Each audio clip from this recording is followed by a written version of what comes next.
How to turn off Snapchat notifications. That's what I will show you in this video. But before we begin, make sure to subscribe to the channel and ring the bell to get notified whenever a new video is uploaded. With that said, let's get started. So go ahead and open up Snapchat, and once you do that, click on the Bitmoji or avatar at the top left. Then click on the settings gear icon at the top right. Once you're here, click on notifications, and here you will be able to turn off the notifications.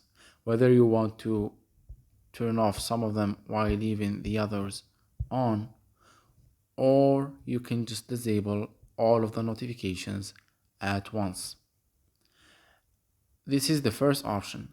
The second option is to go ahead and open up your settings and then scroll down to apps, and then once you're here, navigate to Snapchat, click on it,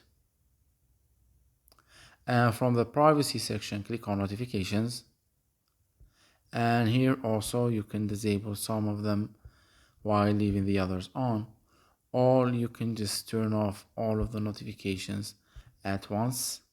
As you can see, you can use whatever option suits you the best. So that was it for this video. That's how you can disable and stop the Snapchat notifications. If you have any questions, please leave them in the comment section down below. With that said, see you in the next video.